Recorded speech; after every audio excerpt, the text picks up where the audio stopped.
Hello, everyone. My name is Danielle Ruger-Morawski.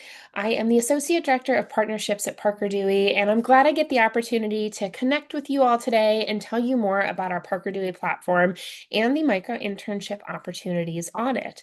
A little bit of housekeeping. I will be keeping an eye on the chat throughout the webinar. If you want to say hi, please feel free to do so.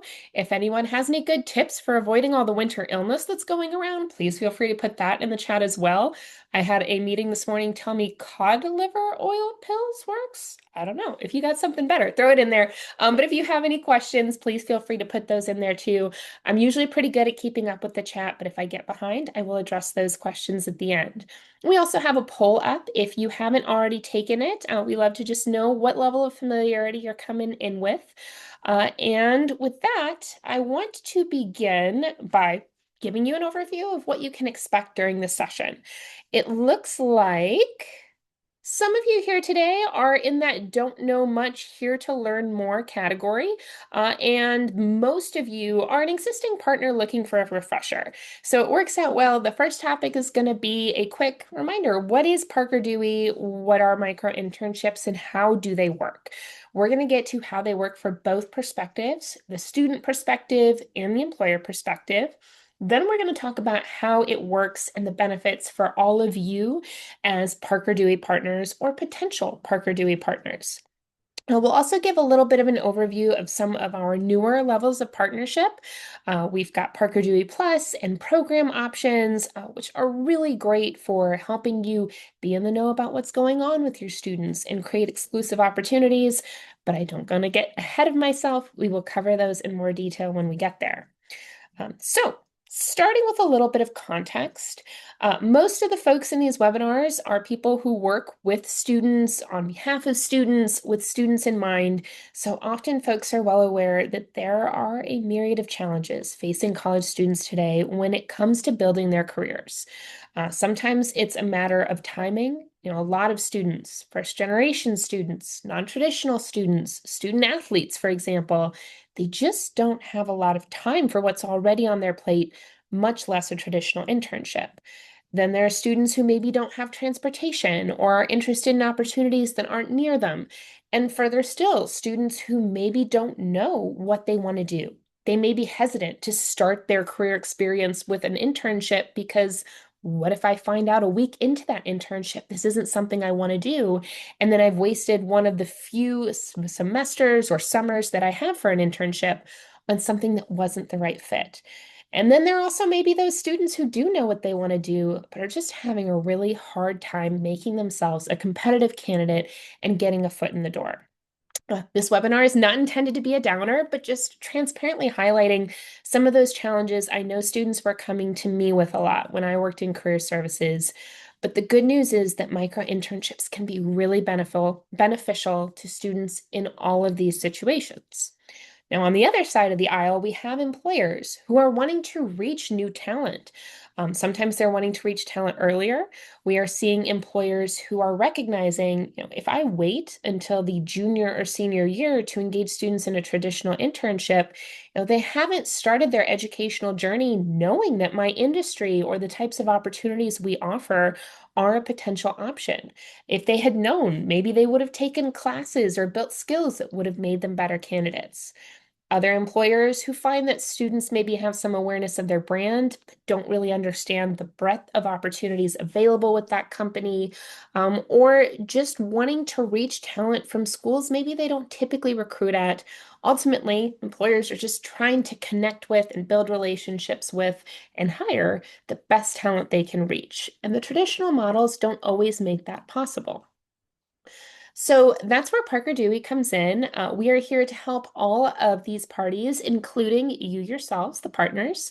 So how we help those students, these micro internships, and I'm going to define exactly what they are, I promise. But micro internships create a really accessible way for even the busiest of students or students who are exploring to start building experience and get that career journey rolling.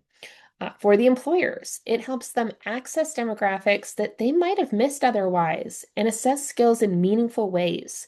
And by doing a micro internship project, the company is getting real candidate insights that tell them more about that candidate than just a resume or an interview could. So it allows them to make more informed hiring decisions, which leads to less turnover. It's cost effective, just helping them do their roles in recruiting better. Now, how does this help all of you? Usually, the folks in the room are intent on helping students launch their career paths. And for the reasons already described, this is a really great way to do it that benefits both your students and your employers who are trying to recruit early career talent at your institution. So, as promised, what exactly are these micro internships that help us do all of these things? They're short-term, paid professional projects. So delving into each of these elements a little bit, when we say projects, what we mean by that is instead of ongoing responsibilities, like those you might have in a traditional internship or a full-time role, micro internships are always focused on a specific project that has a deliverable. Once the micro intern has completed that deliverable to satisfaction, that's when the micro internship is over. And that's what makes these so short term. Usually, micro internships are somewhere between 10 and 40 hours, not per week or not per month, but in total. So even the busiest student can find 20 or 30 hours in their schedule to work on a project, especially since flexibility is built into the nature of the model. While they will connect with a professional and get the chance to ask questions and expand their network, micro internships are typically done independently and remotely. So if the only time a student has, and when their brain is buzzing and is working well, is 3 a.m., they can work on that project at 3 a.m. as long as they're meeting the deadlines. Companies can post these projects at any time of year. They do not have to be aligned with the academic calendar, which gives employers a lot of flexibility, but they do tend to move quickly. Most projects kick off within about a week, sometimes less, of being posted. So, a good rule of thumb for students is to log into the platform regularly. That's going to allow them to make sure they see the full breadth of opportunities available to them and they don't miss out on something. Every opportunity on the Parker Dewey platform is paid. One of our big goals is accessibility, and we know a lot of students can't afford to spend their time on something unless they're compensated for that time. So how does the payment work? The employers are ultimately the ones paying for the project, but that pay is processed through Parker Dewey. We are actually the employer of record. So the companies can create their accounts and post their projects with no cost or obligation to do either of those things. If they don't get a candidate they like, for example, they close the project and they don't owe Parker Dewey anything. So there is no risk to getting an opportunity out there. And since students usually are really excited to engage and explore in this way, companies do ultimately find candidates they want to select. Only when they do that does the employer receive an invoice from Parker Dewey. They pay us, and Parker Dewey acts as the employer of record, meaning we're getting the micro intern's payroll information, we process the payroll, we take care of tax forms if they earn above the $600 threshold. The micro interns are independent contractors on Parker Dewey's books. And handling it this way does a couple of things. One, it makes it much easier for these employers to engage students in short-term projects. Without us handling all that burden, they might decide that this isn't worth the effort just for an audition like these projects usually are. The other thing it allows students to do is try out different companies without having to go through an onboarding process with each of those companies. And they can engage with companies that maybe they hadn't previously heard of without any anxiety because they know that their payroll information is only with Parker Dewey and they can trust us. These are also always professional projects. So our definition of that is using skills or knowledge that students might be learning in a degree program, even if it's skills they're learning early on in their first or second year. So you might see projects like create an email marketing campaign or analyze this set of data or whatever else it may be. But you won't see things like I need someone to walk my dog or paint my fence. Nothing wrong with those types of projects, just not what Parker Dewey is intended for. And again, these opportunities allow employers to access different demographics they might not have otherwise had the time or the interest to engage with that company and see if their skills are a good fit for longer term opportunities, whether they're using this to create a pipeline for traditional internships or maybe full-time roles. So, knowing that a lot of budgets are pretty tight, a pretty common question is how much does it cost before we go any further? For students, there is no cost. There is never any cost. Money only flows one way when it comes to students in Parker Dewey, and it is from Parker Dewey to the micro interns. Every single micro internship is paid.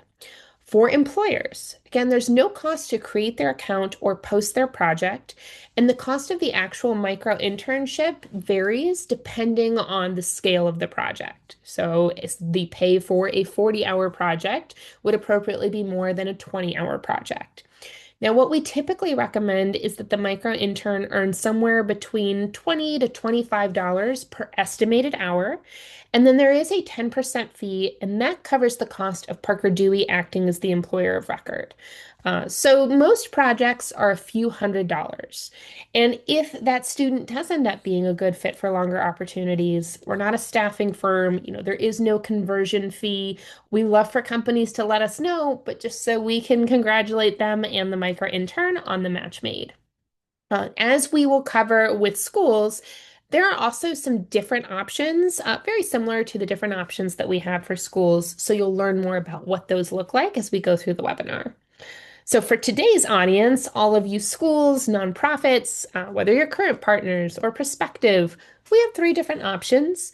Our basic partnership is genuinely free, and it includes resources to help you share Parker Dewey with both your students and your employers, templates to help you get the word out, the ability, once you have completed some of those templates, we have a checklist to request data so you can know what impact your efforts have made. So you know, are my students creating accounts? Are they applying? Are they getting selected? All that good information. So now that we have covered the basics, what are micro internships? What are the costs? Now I want to start getting into the actual experience from the different perspectives that can engage. And the first is the students and recent graduates who are looking for opportunities. So we're going to take a look at the Parker Dewey platform. Reminder again that Parker Dewey's role in all this is we are the platform, we are officially the employer of record. So when pay gets processed, it comes from Parker Dewey, and we're a resource along the way to help your students be successful.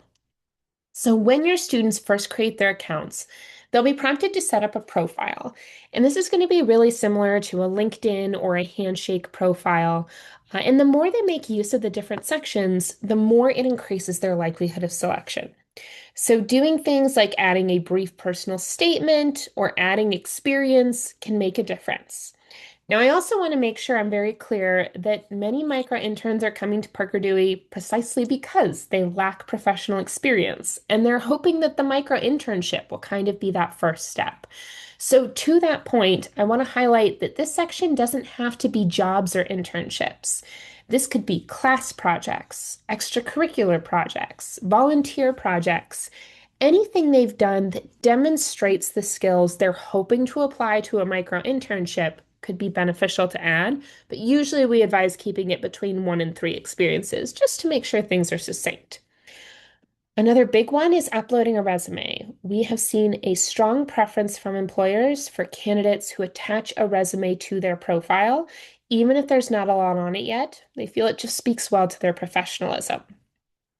Once they've set up this profile, it gets attached to every project they apply for, and they can update it at any time. But completion also means they can hop over to their dashboard, and this is where they're going to see the opportunities. Now, what they see here is going to differ depending on a few different factors. One is their educational institution. Another is the affiliation section. For example, if they are a student athlete or a veteran or a few other options, they can tag that on their profile. And companies have the ability to feature to those specific affiliations or to specific schools. So this time is where I like to cover a little bit of Parker Dewey history. When we first got started in 2015, our goal was accessibility, and that is still the goal. We want to make sure there are accessible opportunities for all different types of students, but we were getting feedback from some employers in schools regarding our rule about all the projects having to be open to everyone. On the employer side, they were recognizing the value of using Parker Dewey as a recruiting tool. But we were hearing, I'm trying to create a pipeline for my internship in California. I'm not going to select this student in Maine because I know they're realistically not going to be doing the internship I'm trying to create a pipeline for. It's just not going to work geographically. And they were worried that that was going to hurt their brand, that students were seeing and applying for projects that they weren't realistically going to be selected for. On the other side, we had schools who were telling us that they work really hard to build these employer relationships. They put a lot of effort into that. And if all the opportunities had to be open to everyone, this wasn't a resource they were going to encourage their employers to use, no matter how appealing and helpful the resulting opportunities might be for their students, which we also heard and understood. So in 2022, employers got the ability to post projects to specific schools. And true to the feedback, we see that most employers do take advantage of that ability. So that is why when your students log in, they're going to see different projects depending on whether you are engaging your employers, and those employers are accordingly featuring projects to your institution. So right now I'm logged in as a school that hasn't done too much to engage employers. So all the opportunities I see are all open micro internships. These are open to all users of the Parker Dewey platform. And there are always going to be at least a handful of opportunities in that open to all section, but the majority of projects are going to be featured to specific schools based on the employer's preference. And we have seen that one of the most influential factors is the school sharing this with their employers so the employers know that this is a good way to reach their students. Something else to keep in mind about the number of opportunities you see on the platform is some employers are using these as a very intentional audition. So they may be trying to hire for an internship or a full-time role, and for the micro internship, they select 5 or 10 micro interns. Whoever does the best job will be the one to get that internship or job offer. So just some context that what looks like 5 opportunities, depending on how many micro interns the employer is hiring, could actually, be 25 or even 50 micro internships. Now, to illustrate the point that was being made before about the importance of employer engagement, if I go ahead and change my institution to one that I know has done some employer engagement effort, if we go back to the dashboard, now instead of seeing first those open to all projects, there's a featured project section. So these are all opportunities that students and recent graduates from this other school can see that weren't available to the one I was initially logged in as, and then they see all open micro internships underneath. Now, if the student decides that they are interested in a project based on the title, they can hit the drop down to get some more information. That's going to have details about the target start date, the end date, and the estimated number of hours. This is estimated because micro interns don't need to formally track their time. They're paid based on completion of the project. We ask employers to give a ballpark, though, so we can make sure that whatever they're asking for can reasonably be completed within that amount of time, and to make sure that the compensation is appropriate. Now, what is seen here is that 90% of the total cost of the project. So there's no confusion for the student or recent graduate. What they see is straightforward what they will earn if they are selected for and complete this micro internship. Now, most of our opportunities are remote, over 90% in fact, but sometimes there are details to a project that do require it to have some on-site element. If that's the case, that will be indicated here and up at the top before they even look into the project. They can also filter for remote-only projects when they're reviewing opportunities. Once they decide they're interested, they can hit apply. And then there's always going to be this first question, why do you think we should select you? And this one can't be changed or removed by employers because the answers are usually really effective in determining a quality fit. Companies do have the ability to ask additional questions, but how many and what they are up to the employer. Sometimes, as you can see in this example, the company will leave it with just this one question. There are also a few yes or no questions here that the employer does not see. Now, the employer is the one who is making the decisions about who they select, but this is just for Parker Dewey's knowledge. And what we have been able to determine with these questions is that students and recent graduates are more likely to apply for a micro-internship with a company that they maybe weren't previously familiar with than they are to apply for an internship or a full-time job with a company that they didn't know about before. And that makes a lot of sense. Micro internships are short-term commitments. It's not as overwhelming to apply for something with a company you don't know. And honestly, if you weren't familiar with that company, you weren't on their employer's page to see internship or job postings. So all that to say, if you have employers who are trying to build their brand with your students, this is a really effective way to do it. Now, once the student submits their application, they know the status in the Applied tab. If it's inactive, that's how they know their application is still being considered. And if it's moved to passed, that's how they know they weren't selected for that particular opportunity. Now, some employers will respond to every application. Some might even give feedback, but depending on how many applications they received, sometimes that may not be realistic. So that's why we have these two tabs. We don't want your students to be wondering about the status of their application, so this way they always know when they stand.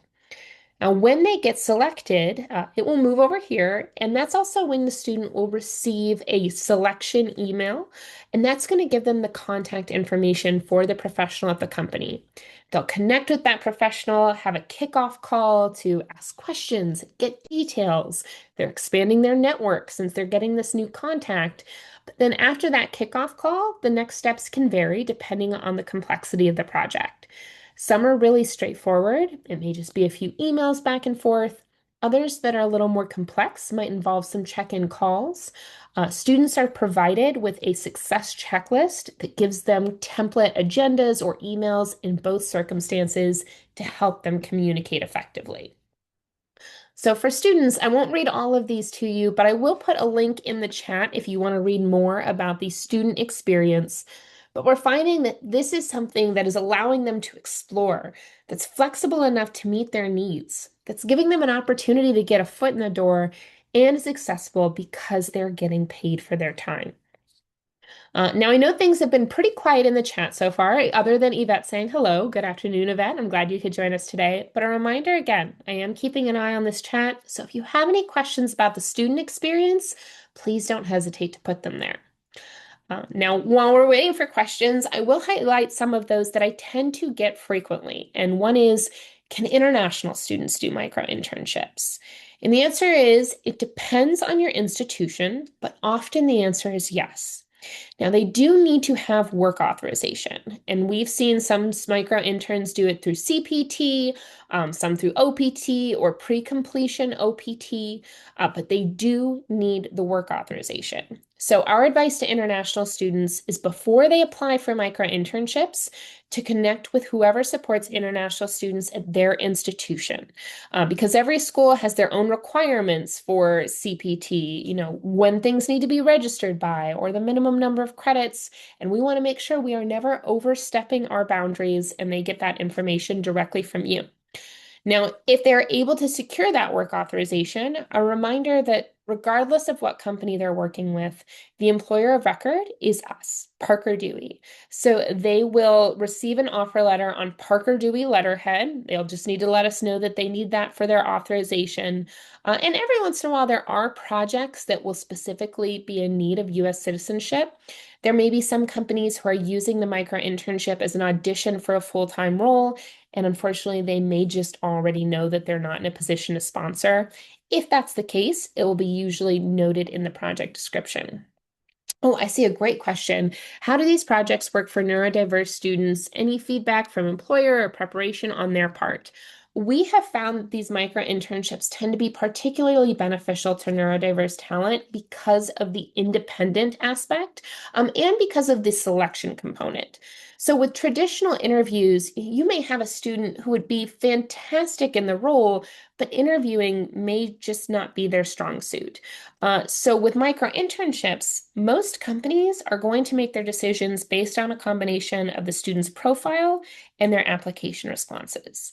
Now, if the micro internship they're hiring for does require some level of human-to-human interaction or personability, outside of communicating with the supervisor, they are more likely to request a Zoom interview to make sure the student has those skills. But if it's something that doesn't require those types of abilities, that gives those students who may have the skills but struggle with traditional interviews the ability to get selected and start building their experience without having to overcome that hurdle first. We also have a resource that I just put in the chat that goes into more detail about why this is particularly beneficial for neurodiverse talent. To more directly address the question about, employer preparation, we found that the employers don't need too much for working with neurodiverse talent with this model because it's just kind of naturally set up to be more effective for that talent. I see someone asking, any way to see employers that are participants right now? All partners and prospective partners are welcome and encouraged to create an example student account. But I will ask, please do not use your personal email address to create that test account. What we encourage you to use instead is if you have a departmental email address, so like career services at yourinstitution.edu.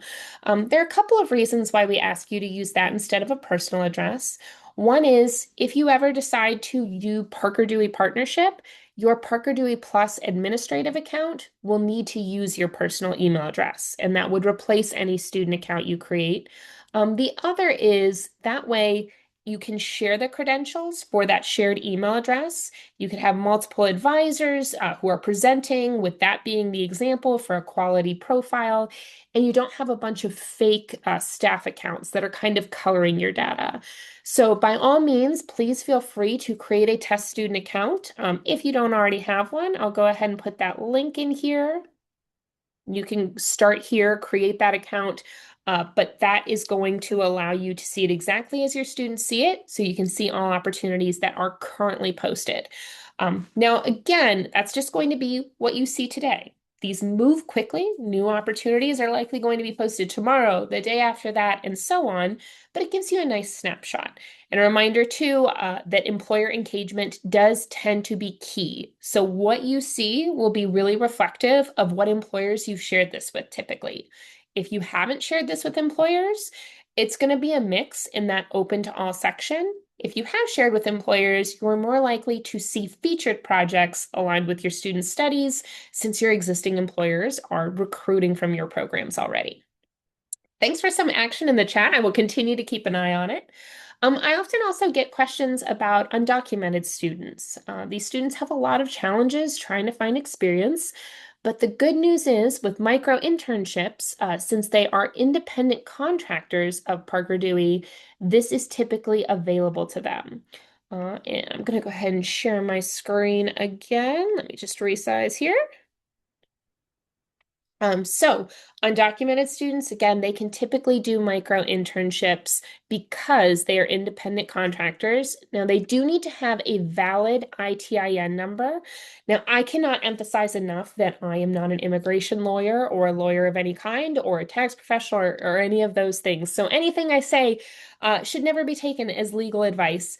But we have heard from some international or undocumented students that if you don't already have an ITIN number, which many undocumented students already have anyway, but if you don't have it, now may not be the time to get one. So just sharing for whatever it's worth. But for those undocumented students who do have that number, this is a great way for them to start building experience, especially with so many other avenues not available to them. So we're halfway through the webinar. We're shifting perspective now to talk a little bit about how it works for employers. It is really easy, again, for them to create accounts and post projects. So I'm going to go ahead and just show you what the employer experience looks like. And I'm going to start by looking at our project templates. So before I do that, I'm going to go ahead and log into an employer account.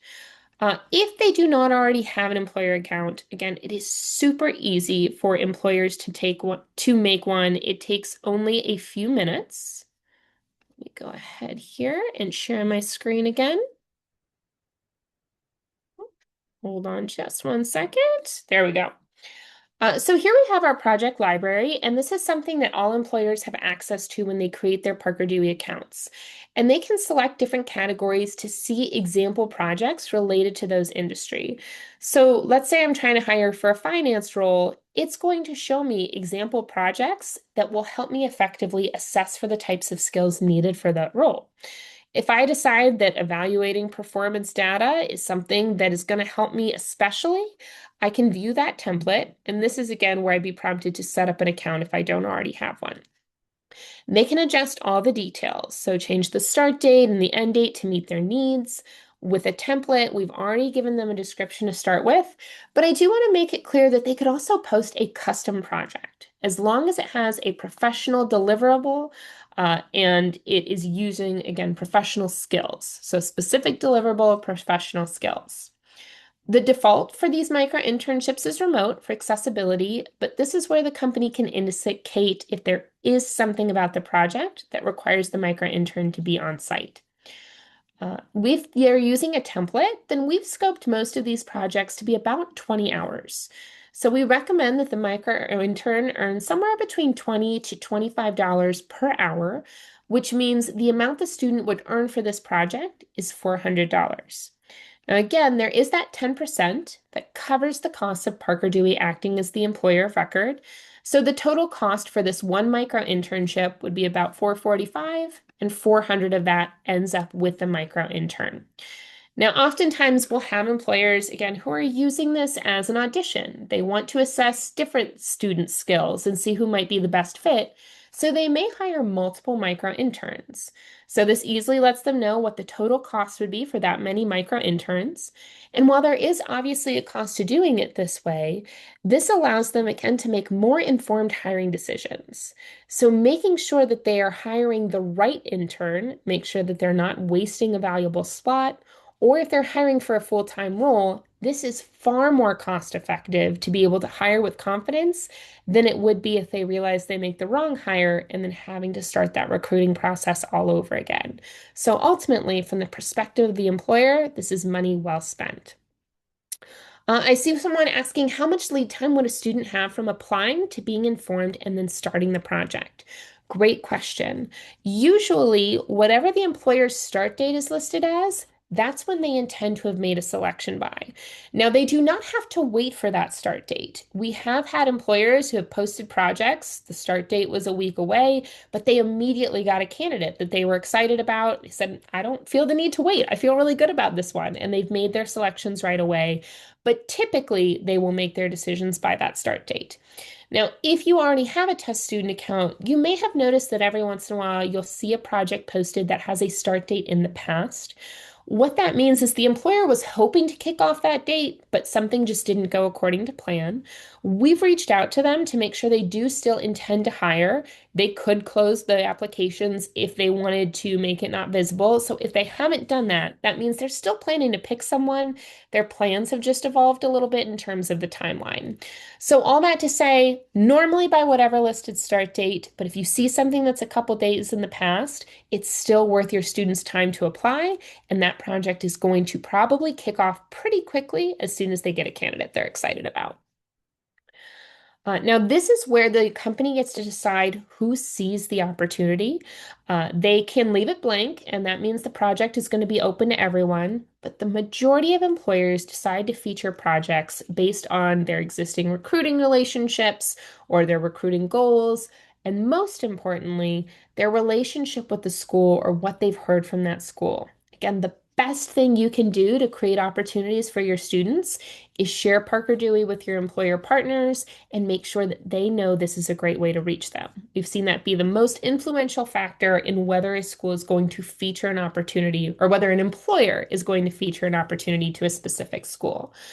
So if I only wanted my alma mater, students and recent graduates from my alma mater to see the opportunity, I have done that by putting in that institution. I can feature it exclusively to just one school or multiple schools. That is up to me, the employer. This is where they could also say if they wanted to specifically engage student athletes or some other available affiliations.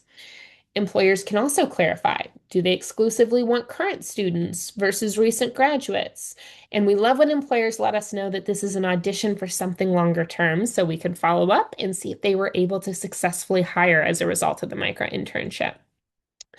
As discussed before, that why do you think we should select you cannot be adjusted or removed, but whether they have additional questions and what those questions are is up to the employer.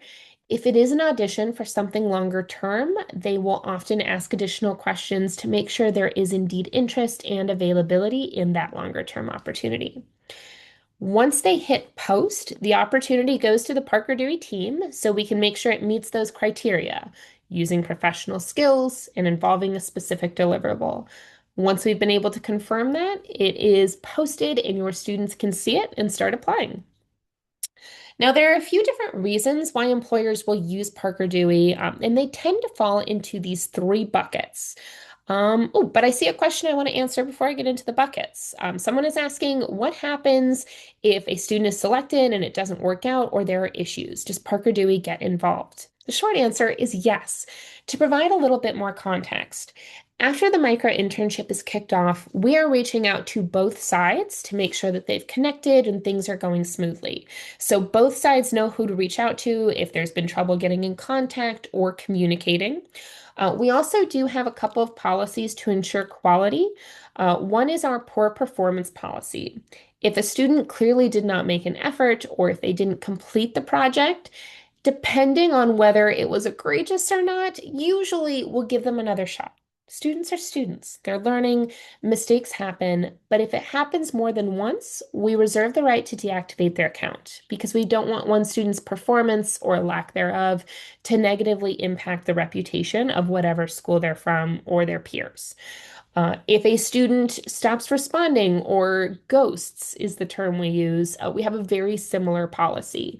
But if there's ever anything that comes up during the micro internship, if the student feels they're in over their head, or if they feel like the employer maybe isn't hearing what they're trying to say to them, or they're just having trouble communicating, or maybe their life circumstances have changed and they don't feel like they can complete it now, and they're not sure how to tell that to the employer, in any of these scenarios or any scenario in general, they can reach out to the Parker Dewey team and we can help them navigate the situation.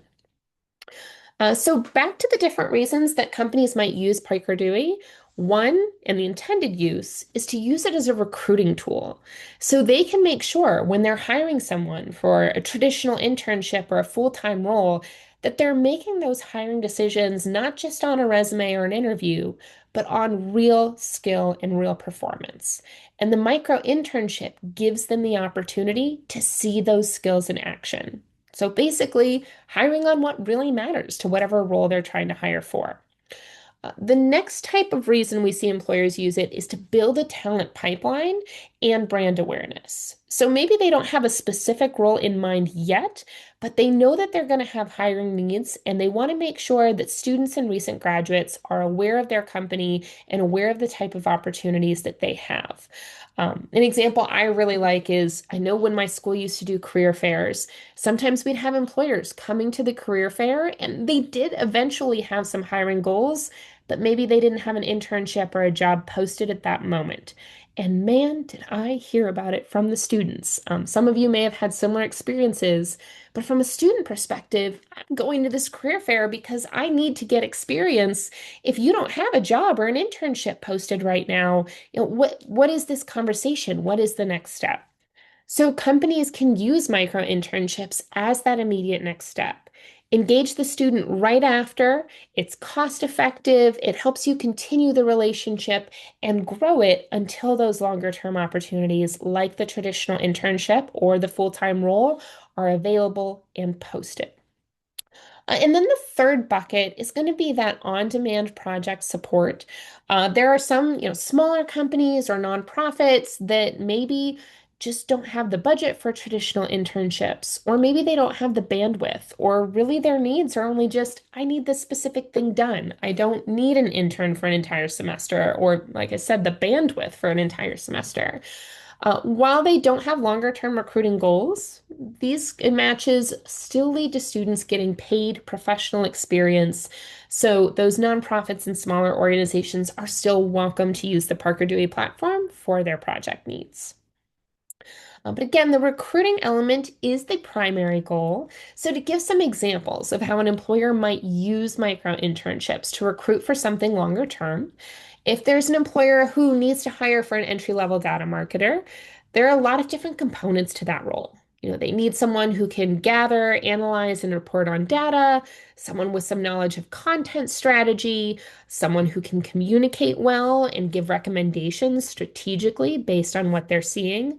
So there are a few different projects that could help an employer assess for those necessary skills. By having a micro intern clean up data and visualize it, you're seeing whether they have that ability to analyze and report on data. By having them do some content's performance-based reporting, they are demonstrating their awareness of content strategy and what matters in that space. A competitive campaign analysis is also going to allow the employer to see, are they skilled at developing recommendations and communicating those based on the information provided? So these are all projects that don't require them having access to any interior types of metrics or programs or anything like that, but are still going to give the employer really valuable insights into, does this student have the skills I need for this role I'm trying to fill? And it's really nice for employers too that they can fit this into every stage of their recruiting schedule. So I already gave the example of using this after campus visits or career fairs to build on relationships that they made or connections, especially if longer term opportunities that are relevant aren't currently posted. But they could also post opportunities before those events. We've had some employers who have used student ambassador micro interns, just a few hours of a project where the student is going to learn about that company and they're going to go to their team if they're in athletics or their extracurricular clubs or the classroom, and they're going to say to those connections, hey, do you guys know about this company? Do you know about the types of roles they offer? This is why you should go to this company's table at the career fair. From the employer's perspective, not only is that helping drive traffic at the fair and making their attendance at that event more valuable, but it's also helping them develop a personal connection to the micro intern that's helping them spread the word. Typically, a micro intern that could be a great candidate themselves. So that's a win for employers on a few different levels. Again, when they're evaluating candidates or making hiring decisions, this gives them those really meaningful candidate insights that they might be missing otherwise. And as much as we want all the employers to come to our career fairs, we know depending on geography or budgets, there are some employers that may have great opportunities for our students and be interested in our students, but just aren't going to make it to the career fair. Micro internships give them an opportunity, even outside of those events, to still engage and recruit talent from your institution. So here's another example of how a school used that. Smith and Nephew, they were struggling to hire for their rotational program. Even though they're a big company, they're not one that students necessarily are familiar with. So they were really just struggling to build enthusiasm and get those applications up. So what they did was posted a micro internship. They said, the project is for you to review our products, pick one, and put together a pitch deck for this product. So that did a couple of things that were really helpful. One, they got to see their own products from an outside perspective, which was valuable in itself. But even more important is they got to see these students' research skills, their understanding based on the company's website, and they got to see their communication skills and all those other things that you're able to assess when someone is doing a project for you. And along the way, those students and recent graduates also learned about Smith and Nephew. They developed a relationship with the professional at the company. So when the project was over, Smith and Nephew got to extend offers to the students that did the best jobs, and everyone they extended an offer to ended up accepting. And I want to make sure that that really sinks in. This is talent that wasn't really familiar with Smith and Nephew before. They weren't on their radar as a possible employer. For some of the talent, this wasn't even a potential industry that they were looking at. But after the micro internship, not only did they accept, but they were excited to accept. And they ended up staying with those institutions or with Smith and Nephew for a pretty long time, which is better than the traditional stay rate.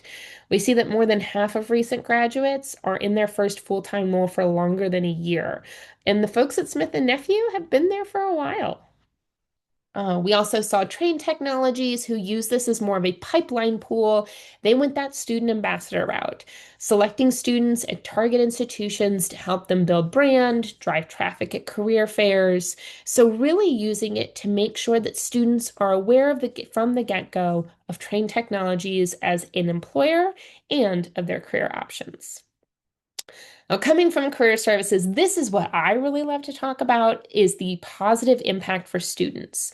Yes, for employers, it's a great hiring tool and it's a positive impact for students when they do get hired. But I love seeing the impact of these micro internships on their career readiness. We ask recent micro interns and employers to fill out a survey after their experience. It's not required, but it is highly encouraged. And one of the things we ask the micro interns is, what, if any, impact do you feel your micro internship had on your career readiness? And we use the NACE career readiness competencies to measure that. And as you can see from the data, they can indicate, didn't make a difference. That's the lightest blue to the right of each one. Or they can say, I feel like I'm still at the same level of proficiency, but I am more confident in it. The next option for all of these. Or they can indicate that they improved a little or a lot. And as you can see from the data, the most common response is that these micro internships are helping students improve in their career readiness, especially when it comes to professionalism. I know this has also been a very hot topic for a lot of our career centers, that employers are coming to them and saying, I wish there was a little bit more professionalism, a little bit more polish. If and when employers say that to you, encourage them to start engaging your students in micro internships as first and second year students. If they are doing this consistently, they are going to be creating their own more professional talent pool to hire from. And for employers, they're seeing great results too. Even though it's a short application, the combination of the profile and the question, why do you think we should select you, is leading to quality selections. Over 97% of micro interns who complete their projects are either meeting or exceeding expectations. So this is really valuable for employers as well to see these projects being done and, more importantly, see those students' skills at play. And in terms of the longer term outcomes, I already shared some of the benefits in terms of retention. We're seeing 98% of recent graduates who have completed micro internships are staying in their first full-time role for longer than a year. Now, to be clear, sometimes it's with the company that engaged them with a micro internship, but sometimes the micro internship allows them to realize, I thought this was what I wanted to be doing, or the company I wanted to be doing it with. But even this short project, I've realized this isn't the fit I thought it was. That's still a win because it allows that student to take that knowledge, find something that is a better fit, and still be able to be engaged somewhere where we're seeing that they're staying for a longer amount of time. And that's a win for the employer too, because they have saved time not doing the full traditional onboarding. The student got a paid experience, and the employer is still getting positive brand recognition, but they now get to focus their efforts on candidates who are more likely to not only become full-time hires, but to stay for longer, which reduces the cost of continued repeated transitions or having to do the same hiring process over again. And we also see that it's a great way to reach different demographics. When you look at traditional paid internships, less or barely more than a quarter of those are going to students from historically underrepresented populations in the workplace. When we look at micro internships, however, more than 80% are going to that same population. And what we're hearing from students is, even if an internship is paid, a traditional internship, I may not have the time. I may not have the transportation. I may not have the awareness of where those internships are to be watching all the different pages where they might be posted. But with micro internships, the remote, short-term, flexible nature makes it accessible to all those populations. So now that we have covered the experience and benefits for both students and employers, with the last 10 minutes, I want to spend a little bit of time talking about our education partnership options. We have the basic no cost, which I've already talked about a little bit, but we also have Parker Dewey Plus in our program option. So I'm going to delve into each of these a little bit. With Parker Dewey Plus, again, you get materials to share this with both students and employers. Reiterating again that the employer engagement piece is key if you want to see consistent and relevant opportunities for your students. And then after you have completed the steps in our partner checklists, which is where all those templates for student and employer engagement can be found, you also have the ability once a year to request your data. So you can see if students are creating accounts, applying, getting selected, and any feedback that has been left by either the micro intern or the employer. These partner checklists, again, are really designed to make it easy. There are two of them. There's a getting started checklist that has the things you should do immediately when you establish partnership. And then there are those things we recommend that you do every year to make sure student and employer awareness of micro internships is consistently being reiterated. Now, these partnerships, or these checklists rather, were just created in 2024 and near the end of 2024. So if you are a Parker Dewey partner, if you became a partner before 2024, you might still want to take a look at that getting started checklist. That wasn't something we had for you when you initially started partnership. So this would be a good time to take a look and make sure that those steps have been completed. Something I always want to draw extra attention to these days in our getting started checklist is our safe listing instructions. We have seen a lot of schools really tightening up their email security, and it makes sense. I used to work at a school that got hacked. It was not fun. Nobody wants that. But we are seeing as a result that sometimes the notifications that a student has been selected ends up going into that student's spam folder. And then they miss out on the opportunity because they didn't confirm in time that they still wanted to do the micro internship. And with our goal being students getting experience, that's really heartbreaking to us. So if you are a partner and you don't know for sure that you've already shared our safe listing instructions with your IT team, please, please, please make sure you do that. On the annual must-dos checklists, again, we're giving you everything to make it easy for you to share this with your audiences. We give you language for how to introduce this to your employers. We give you presentation slides. We give you an email so you can build institutional awareness with faculty and staff and coaches and advisors. We give you templates for proactive efforts. So please use those checklists to make sure you're making the most of your Parker Dewey partnership.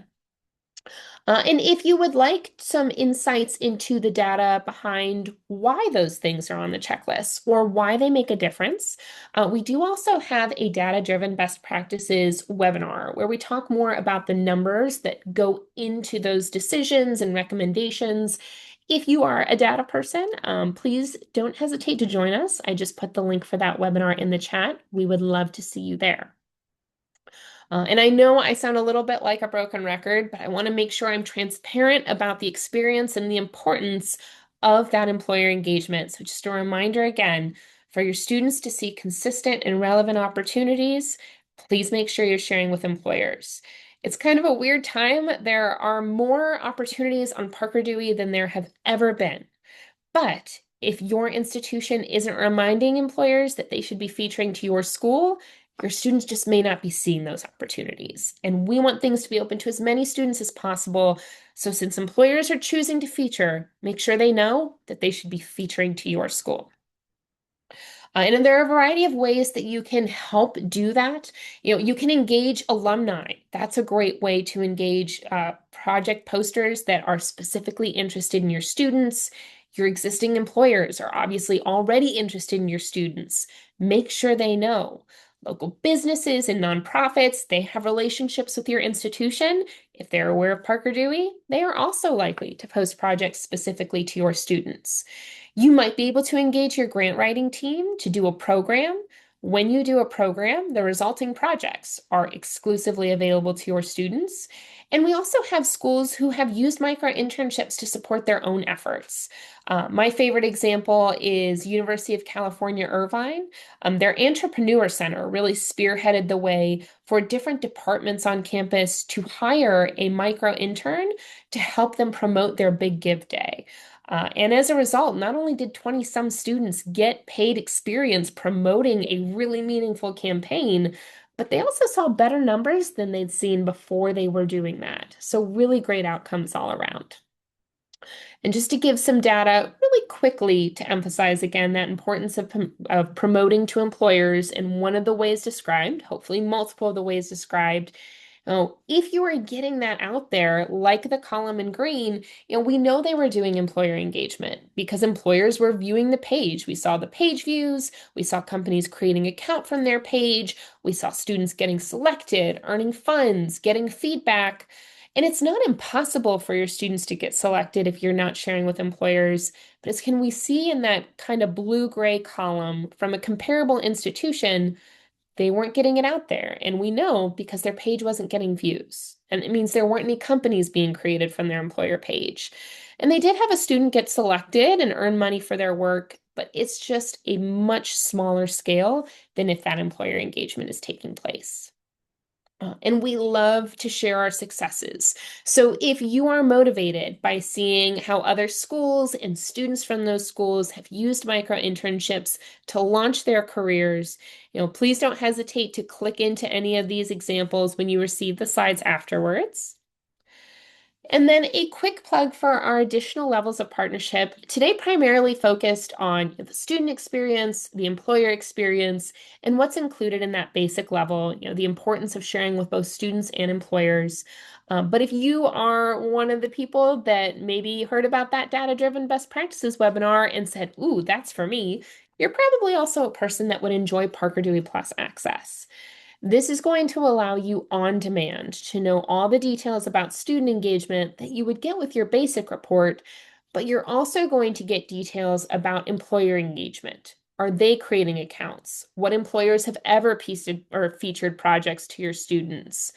You can also see your students' profiles and their applications, so it puts you in a better position to be able to give proactive feedback.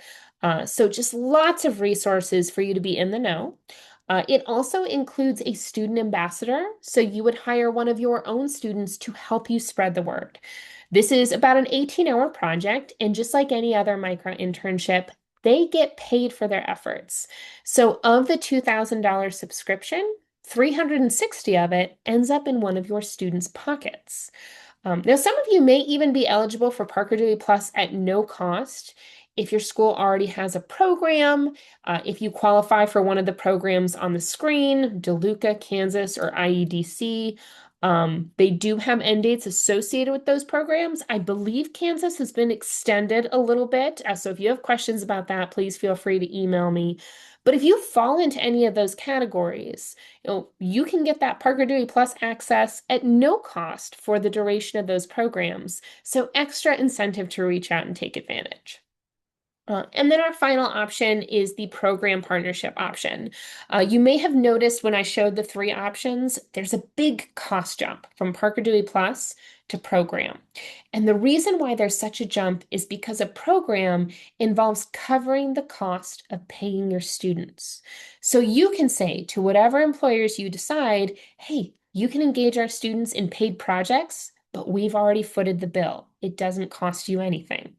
And we know most schools don't have budgets to do that consistently, but these programs are typically intended to be a flywheel of sorts, to get employers to try it at no cost, recognize the value as a recruiting tool, and be incentivized to fund their own projects in the future.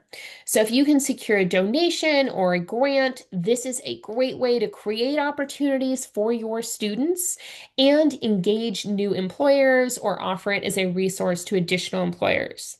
Now, these are really customizable. We've had some partners use it to engage alumni or employers in specific industries or to create opportunities for students in specific majors. You're the ones funding, all the decisions are up to you, which means we could talk about programs for quite a while. And we do. In fact, we do an hour-long webinar on a pretty regular basis. So if things that we said today about micro-internships resonated with you, you see this as something your students need, and you want to guarantee that there are opportunities exclusively for your students, join us on March 18th or respond to the follow-up. You don't need to wait until March 18th. We're always happy to discuss, what program, kind of details you might have in mind, and how we can help. We also have regularly scheduled events for your students, so please encourage them to join us too. I know we are coming right up on that hour, and I see some of you have already filled out our final poll. If you haven't, please do so. We'll send you details depending on your goals afterwards. But I hope this information is helpful. I hope it's got you thinking about your goals, your student population, what their needs are, and how this might help them.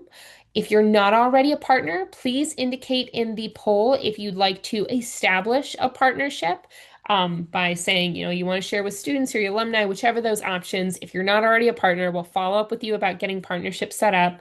Again, there's the option to start at no cost. We'd be happy to support your efforts.